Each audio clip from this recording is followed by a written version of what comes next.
What is Python's name equal to main statement used for? It's like a gatekeeper in a Python script.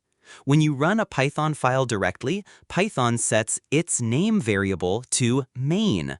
So if you write if name equals its main, the code under it will only run when the file is executed directly, not when it's imported as a module. Why is that useful? Because it allows you to write reusable code. For example, you can see in the code block below. If I run this file, it prints hello. But if another script imports it, the greet call won't run automatically. It will only run if I explicitly call it. What is the difference between mutable and immutable types in Python? Mutable means the object can be changed after it's created. Immutable means once it's created, it cannot be changed. Any change creates a new object. Could you write a code and give an example? Sure, lists are mutable and strings are immutable, as you see the code block below. So mutable is like a whiteboard. You can erase and rewrite. Immutable is like a permanent marker. Once written, you need a new paper to change it. What is Python's exception handling and why is it important? Exception handling is like having a safety net for your code. Sometimes things go wrong. A file might not exist, internet might disconnect, or you might divide by 0. Without handling these errors, your program will crash. In Python, we use try and except to catch these problems and handle them gracefully. Please find example mentioned below. So it's like having Plan B? Exactly, ma'am. Without exception handling, the program just stops when it sees a problem. With it, you can guide the user and keep things running. What's the difference between Python 2 and Python 3? Python 2 is like an old Nokia phone.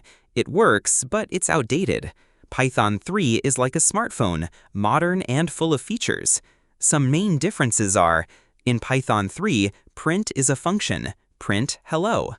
Python 3 handles text as Unicode by default, making it better for different languages. Division is different. In Python 2, 5 divided by 2 gives 2. In Python 3, it gives 2.5. Python 2 officially reached end of life in 2020, so everyone should be on Python 3 now. Explain Python's list comprehension in simple terms. List comprehension is like a shortcut to create lists. Instead of writing multiple lines, you can do it in one clean line. Example, let's have a quick look at this block of code without list comprehension and with list comprehension. So it's just saving time? Yes, and also it makes code more readable. It's like cooking. Instead of chopping veggies one by one, you put them all on the board and chop together. What is Python's iter and next used for?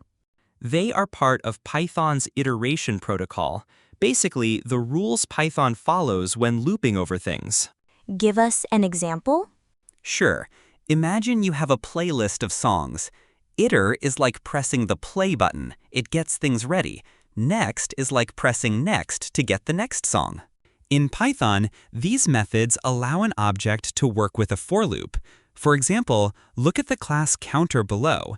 It has init, iter, and next method defined, and this will print 1, 2, 3. So whenever we use for in Python, it's secretly calling these methods. What is Python's with open used for in file handling? It's the safest way to handle files. When you open a file, you should close it after use.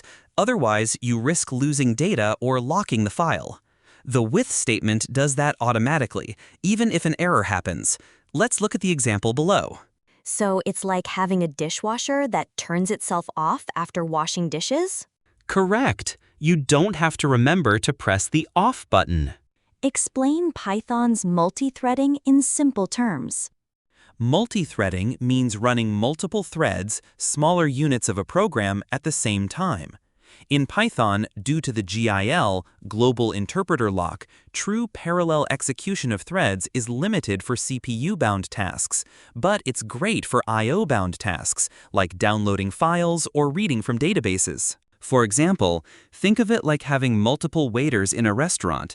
Even if only one chef cooks, because of Jill, the waiters can still take orders, serve customers, and keep things moving. What is method overriding in Python? Method overriding happens when a child class has a method with the same name as in its parent class, but it changes or improves the behavior. For example, look at the class animal and its child class dog. So, overriding is like inheriting your dad's recipe but adding your own twist? Exactly! Same dish name, but new flavor. What are Python sets? And why are they useful? A set is an unordered collection of unique elements. They are great for removing duplicates and for fast membership checks. For example, look at the code below. They're like a party guest list. No matter how many times someone tries to enter their name, they'll only appear once. All right, that's a wrap for today's session. I must say, your explanations were clear and very easy to follow. I could almost imagine the examples happening in real life.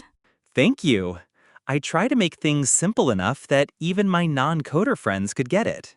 That's a great skill. Technical knowledge with simple explanations is rare. Keep that up. I appreciate that. And thank you for keeping the interview conversational, not like a firing squad.